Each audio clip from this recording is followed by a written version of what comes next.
to class, dear students. Today we have an exciting lesson about suspense. Dun dun dun! See what I did there? So the objective of class today is for you to be able to recognize how suspense is used in literature. Because as we're preparing to write our own short stories, we want to be able to know how these devices work. To be able to identify them, and then later on we're going to practice using them ourselves. So, first of all, why don't we start with this question. What is suspense? Talk to your neighbor and share what you both think. What is your idea of what is suspense? I'll start. Alright, go ahead. So, suspense is, it's that feeling in your stomach where you're going to puke and you're like, what's going to happen? I don't know, I can't tell. And you So don't. it's just not knowing what's going to happen? Yeah. Maybe it's a fear of not knowing what's going to happen? Yeah. With the thing in your stomach. You That's a think word. so? Okay. Alright, class, let's come back together. Thank you for sharing with your partner. Didn't anyone's partner have a good idea of what suspense is? Who's got an idea? Who can share? Yes, Emily, thank you for volunteering. Well, my partner said it was a feeling in his stomach, but I thought it was more like you don't know what's going to happen and you're trying to anticipate what's going to happen. Good. Which might good. bring a feeling in your stomach. Yeah, okay. And what did you mean by that, Josh, a feeling in your stomach? Can you explain a little more for us? Well, that's kind of what Emily said too. Just, I guess it's like Emily's talking about the mental side of it, like you're trying to anticipate mentally. I think that there's an emotional attachment to suspense as well, where your body starts to react to that fear. Okay, yeah, that's great. I love it. Good answers. Thanks, guys. All right, let's take out your notes, please, if you will, and your pens. We're going to look at a presentation now, and we're going to learn a little bit more about what is suspense. So here we have the presentation displayed on the board, and this is going to teach us a little bit more so we can identify ourselves in literature. So here on the first slide it says, suspense is a sense of anticipation or worry that the author makes the reader feel. So it sounds like a lot of the things I was hearing you tell your partner. Suspense is something we feel. Suspense is a lack of certainty about what is going to happen next. Alright, so as we are going through this presentation, please be writing down notes so that you can go back and understand later on what is suspense. So we're going to head on to the next slide. There we go. Oh, okay. So suspense is important in literature. Any ideas why?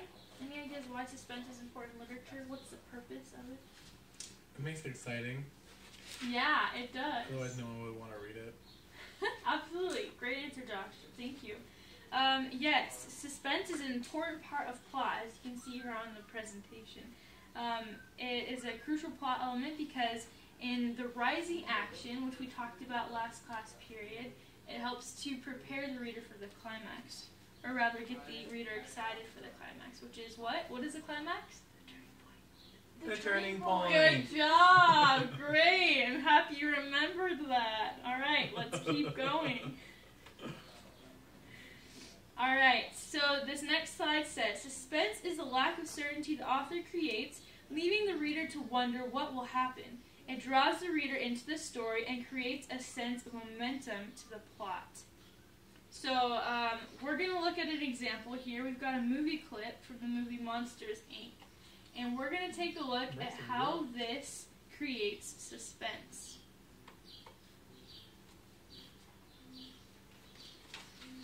Can you see it? The screen's pretty dark. I'm going to adjust this so that our students in the back of the room can see it as well.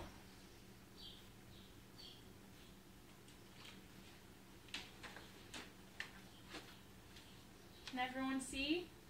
Yes? Johnny, can you see back there? Can you see back there, Annie? Awesome, thank you.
and we're gonna stop it there.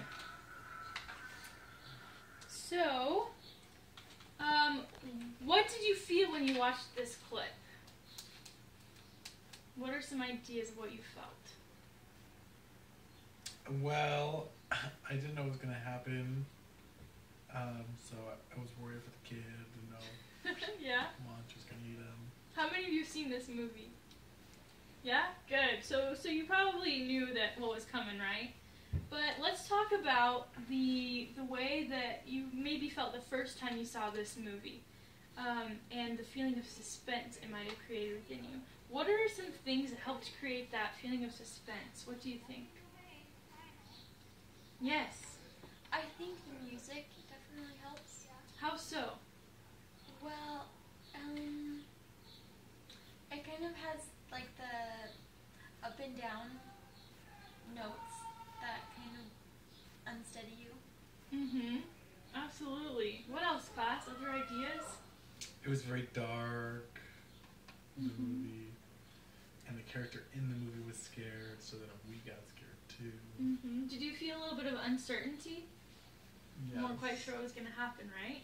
So this is a prime example of suspense. Any questions so far about what suspense is? All right, let's take a minute and review what we've learned. If you could each discuss with your neighbor what suspense is. Find what suspense is to your neighbor. Suspense, any ideas? Well, it's the sense of anticipation or worry that the author makes you feel in a book. I think it's funny that you can feel suspense in a movie, which is they do it differently than how it would be in a book. That's true. All right, and let's come back. Thank you so much for discussing that. Let's go back a couple slides. So we're gonna also take a look at now how that suspense is created. We've talked about a few ideas already.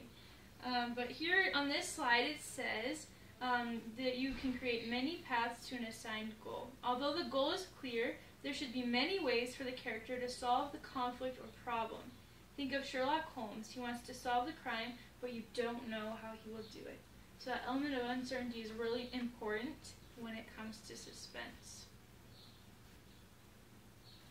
And then, like we talked about, each plot event should add to the uncertainty of the reader to draw him further into the story.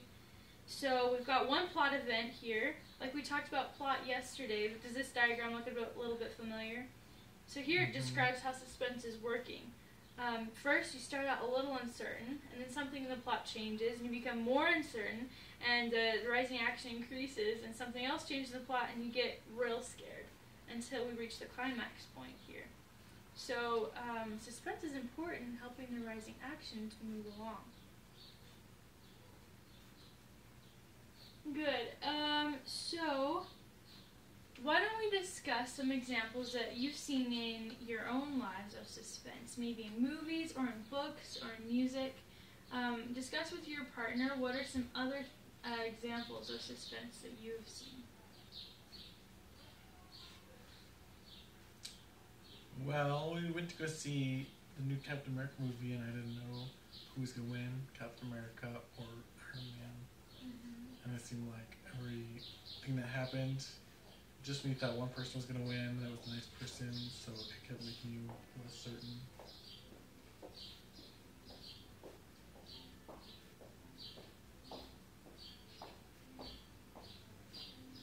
Yeah, I'm also thinking about,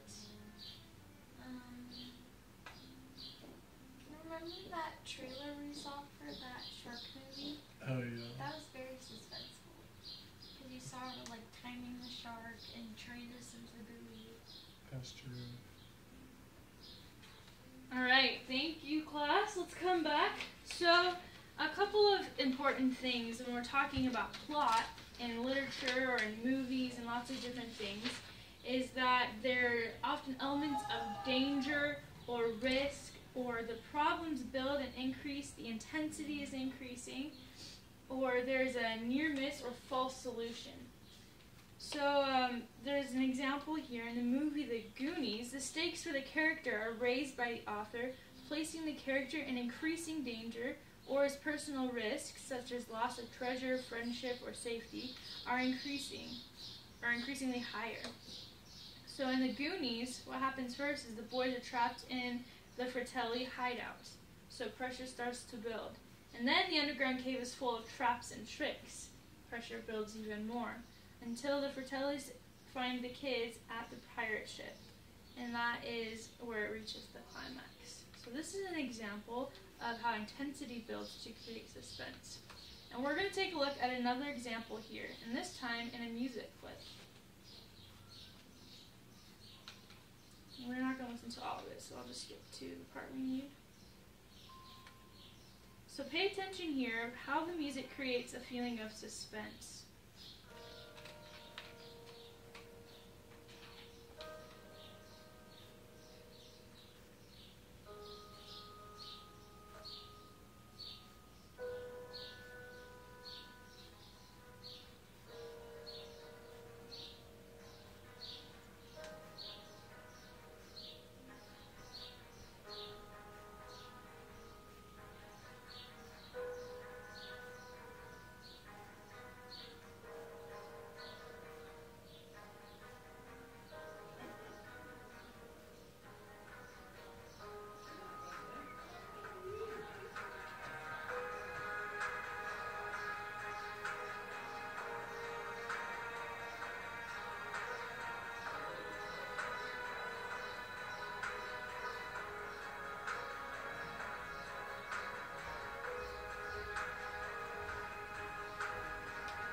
Alright, we're going to stop it there.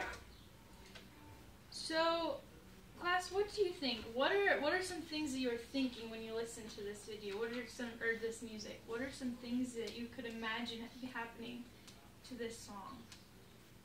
If you're watching a movie or imagining something in life happening, what is an action that could be happening along with this music? Made me think of somebody getting ready for a fight or for a battle.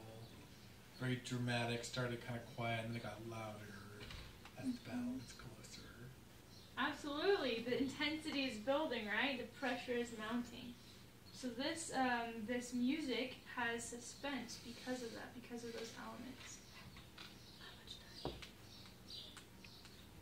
time? 1.5. All right. Let's move on to how suspense is used in setting as well. We mentioned setting yesterday in our other presentation, but let's see how we can understand that better. So details in writing are also really important. Authors of suspenseful literature will focus on the details such as a knock on the door, the turn of a key, or a shadow moving in the corner. Now, onomatopoeias are frequently used. Can you name a few that would add suspense? What are some ideas of... Well, let's review first. What does onomatopoeia mean? Does anyone remember that? Yeah. It sounds for noises that we hear. Absolutely. What are some examples of some sounds from onomatopoeia that might create suspense? Like creak? Great. Creak. That's awesome. What else?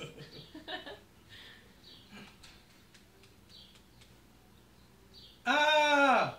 There's that one. A That's scream, kind of yep. yeah, That would add that's good. suspense. What about the theme song to Jaws? Do you remember that? How does it go? I don't remember. Do you remember? Yeah, it's done. Absolutely. So that also creates suspense. The author has details that do that.